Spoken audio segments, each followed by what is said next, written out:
Bismillahirrahmanirrahim. Assalamualaikum warahmatullahi wabarakatuh. Bagaimana kabarnya? Semoga selalu diberi kesehatan ya. Alhamdulillah, ketemu lagi dengan saya masih dalam lanjutan pembelajaran jarak jauh. Oke? Kemarin di pertemuan yang sebelumnya kita sudah membahas sedikit tentang mendiagnosis kerusakan sistem penerangan dan panel instrumen.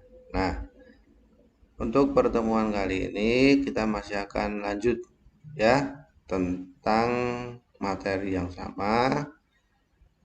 Untuk itu silahkan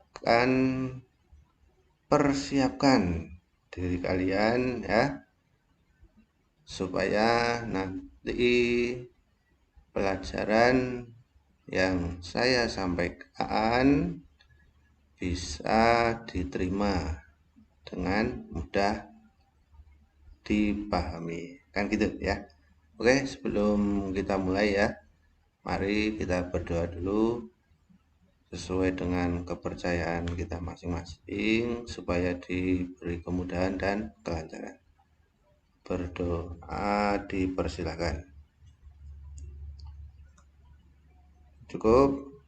Terus seperti biasanya ya, nanti untuk absensi silakan kalian buka link absensinya. Oke, kita langsung masuk saja ke materi ya. Nah, sebelum itu, kemarin kita kan sudah membahas yang poin nomor 1, yang lampu tidak menyala. Tapi kan baru sampai poin B. Yang pertama, poin A, semua lampu tidak menyala. Terus yang poin B, lampu besar tidak menyala. Nah, ini lanjutannya yang poin C, kan gitu ya. Oke, udah siap ya? Nah, kita masuk yang lanjutannya.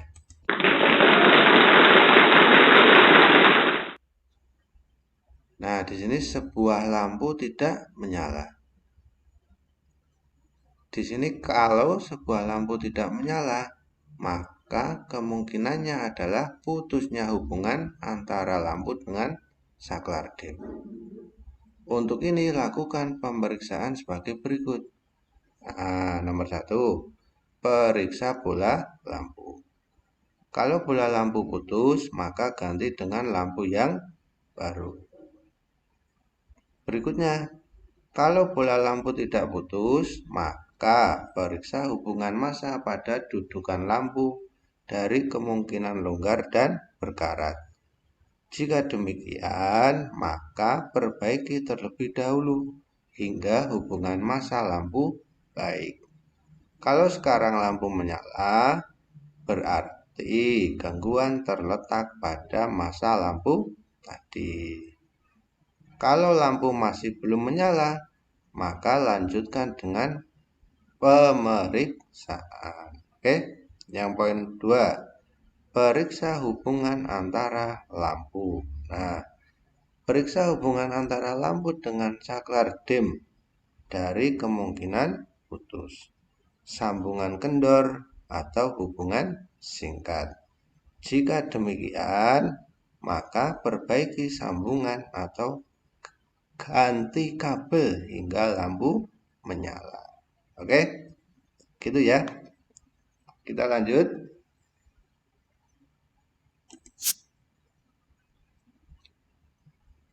Nah, ini yang poin nomor 2, lampu menyala tidak terang. Nah, di sini juga ada beberapa kemungkinan.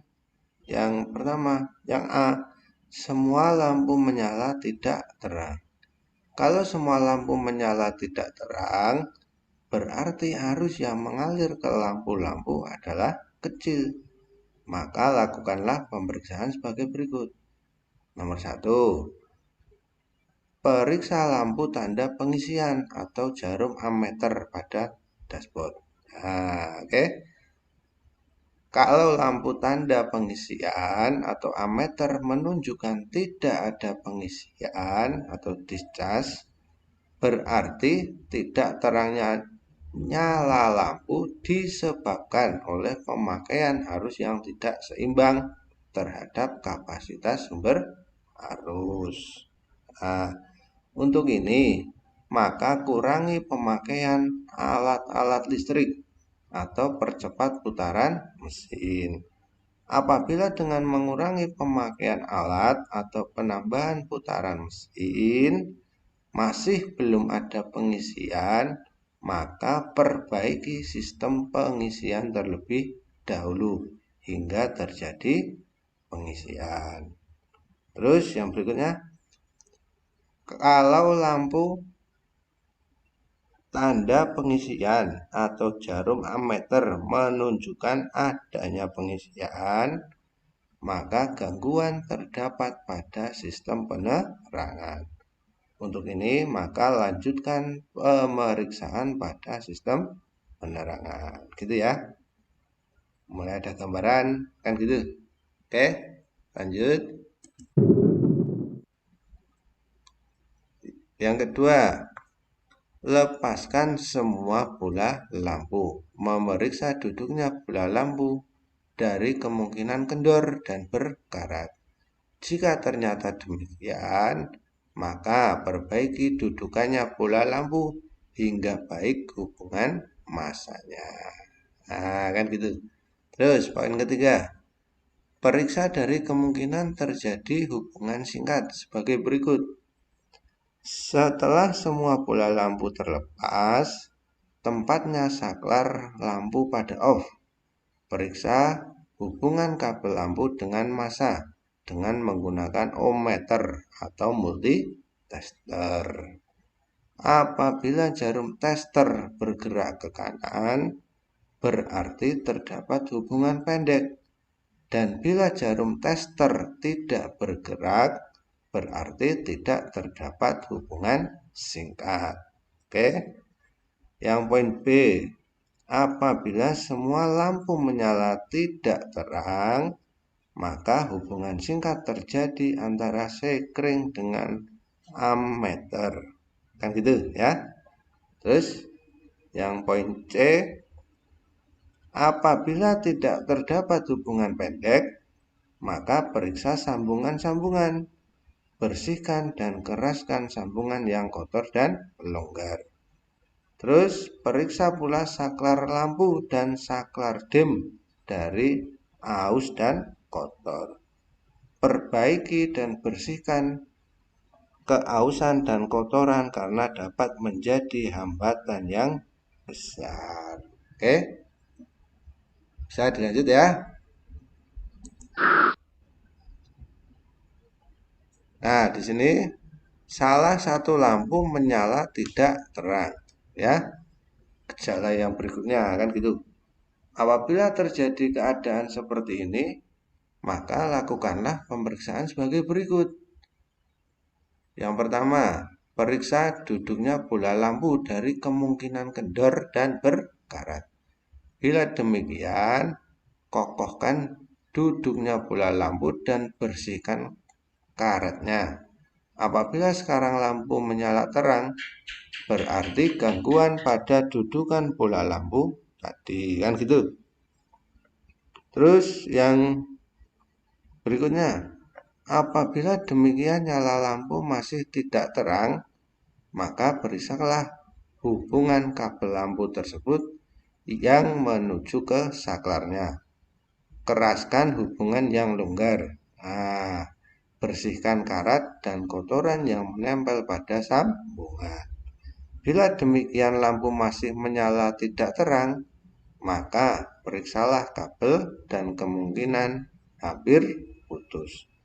Gantilah kabel yang hampir putus supaya lampu menyala terang kembali. Oke, lanjut.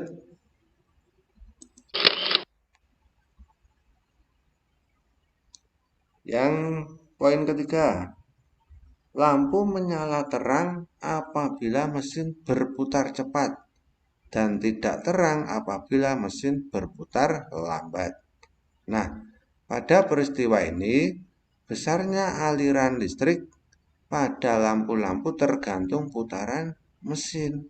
Makin cepat putaran, makin besar arus yang mengalir ke alat-alat dan sebaliknya. Jadi tidak stabil. Berarti alat penyetabil arus yaitu baterai tidak bekerja. Nah, oke. Baterai tidak dapat menampung kelebihan arus dari sistem pengisian dan tidak dapat menambah kekurangan arus ke alat-alat. Kan gitu. Sewaktu sistem pengisian menghasilkan arus kecil. Nah, untuk itu, maka periksa elektrolit dalam baterai. Kalau elektrolitnya habis, maka tambah apa? Air aki, kan gitu. Kalau jumlah elektrolit cukup, tetapi nyala lampu tidak terang, menandakan baterai tidak dapat menyimpan arus lagi. Pada sel-selnya sudah terjadi hubungan singkat. Oleh karenanya diganti baterainya. Kan gitu ya. Oke. Terus diagnosa kerusakan yang keempat di sini lampu-lampu lekas putus.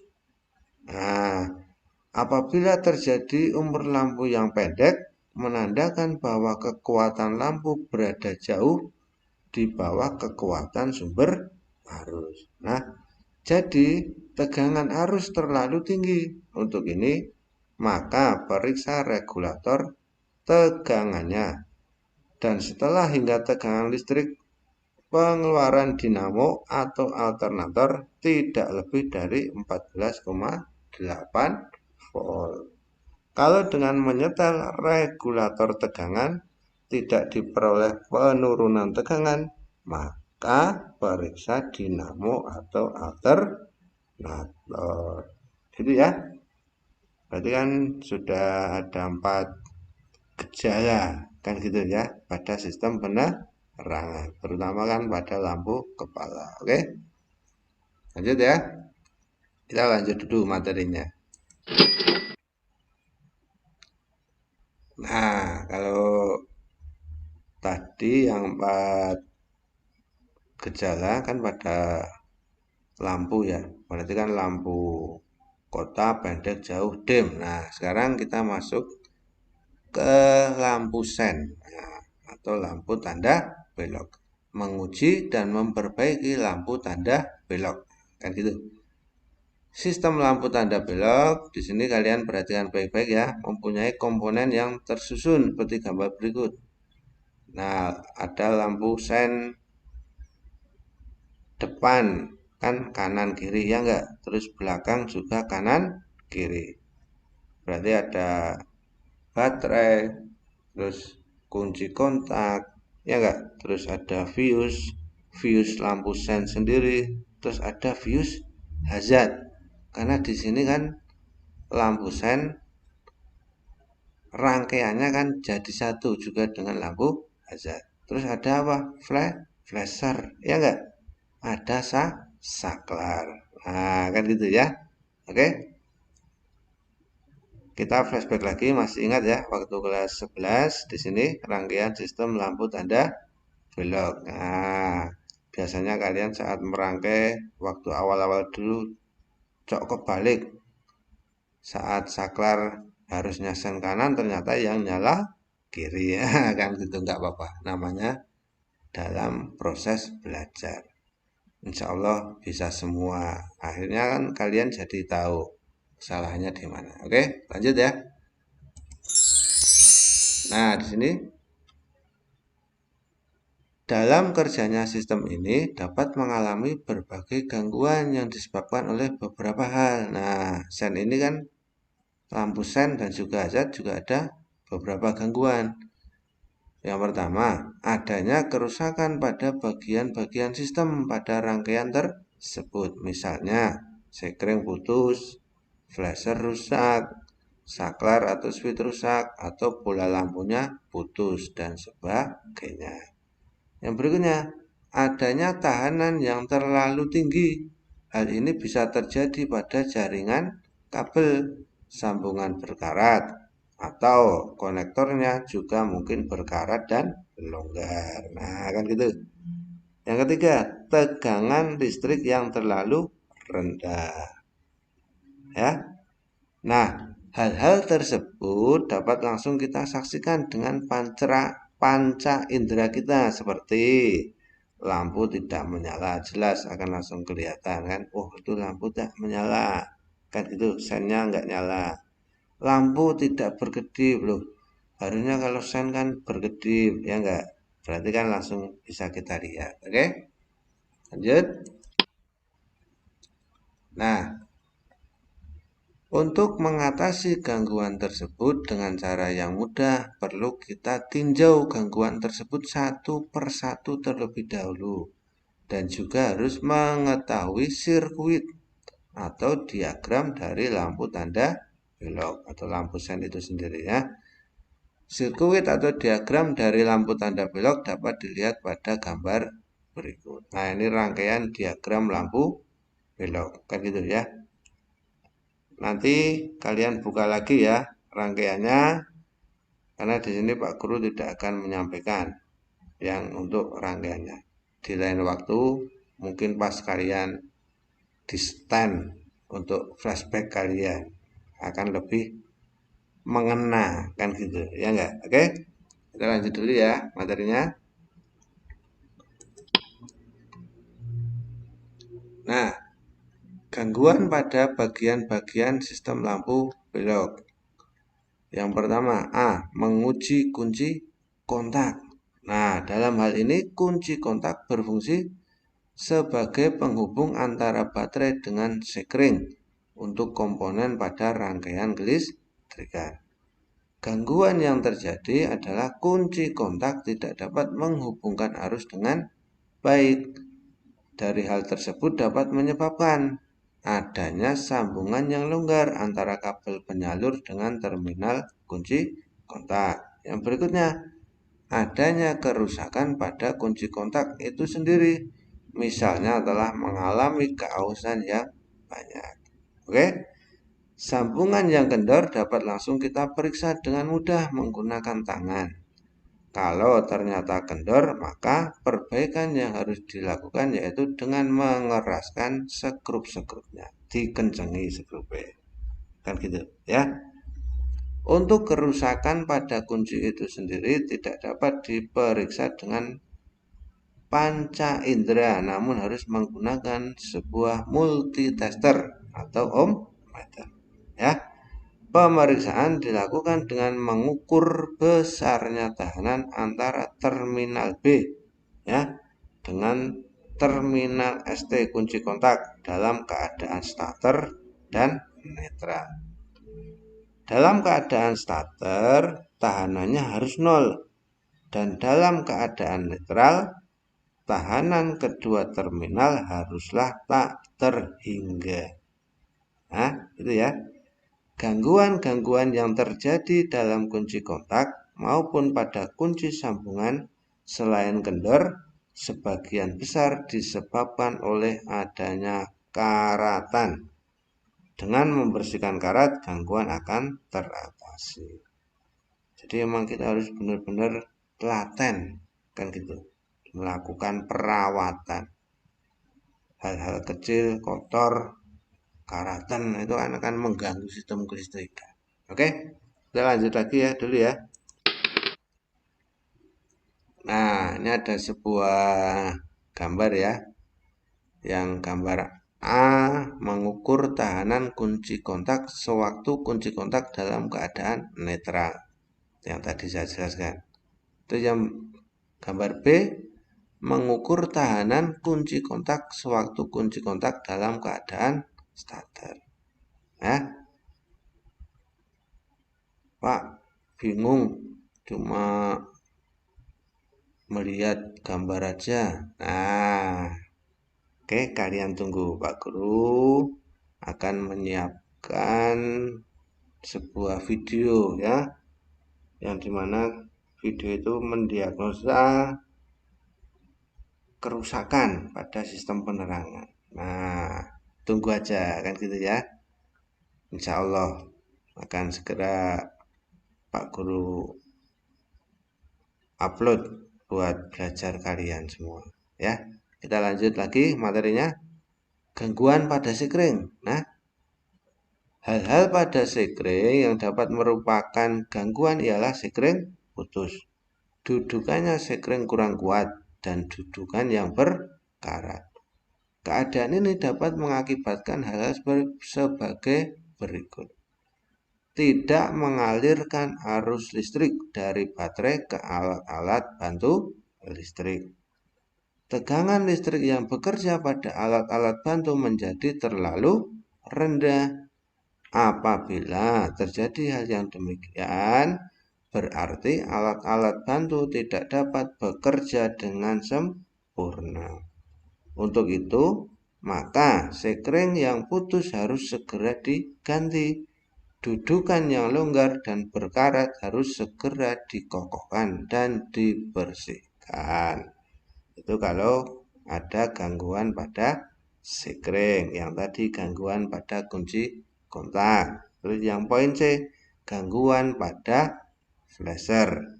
Kalau kita lihat konstruksinya, flasher ada 3 macam. Flasher induksi, flasher bimetal, flasher kawat pijar. Oke? Ada gambaran? Atau malah bingung? Nah,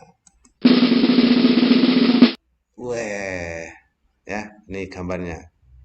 Ya, flasher induksi, flasher bimetal, flasher kawat pijar. Oke? Bila kalian merasa kebingungan, seperti biasa kita diskusikan di grup WA ya, seperti itu. Nah, untuk pertemuan kali ini tidak usah terlalu lama karena materinya juga masih banyak. Kita berarti sudah memasuki ke yang lampu sen dan hazard kan gitu ya. Saya insya Allah akan segera buatkan video prakteknya ya. Nanti akan menggunakan kendaraan yang ada di sekolah kita tercinta. Kita kan punya kendaraan praktek, mobil praktek banyak kan gitu ya enggak. Paling tidak ketika saya membuat video langsung di kendaraan, kalian bisa langsung melihat karena kita kan masih pembelajaran jarak jauh ya enggak. Terus ada gambaran lebih jelas. Di samping materi yang saya sampaikan, kalian juga harus pahami benar-benar. Terus kita aplikasikan ke prakteknya kan gitu. Oke. Terima kasih. Semoga bermanfaat. Jaga selalu kesehatan. Ibadahnya ditingkatkan terus. Banyak kurangnya mohon maaf. Kita sambung di lain waktu. Ketemu lagi dengan saya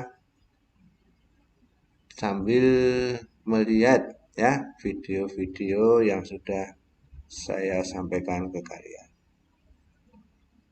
Wassalamualaikum warahmatullahi wabarakatuh.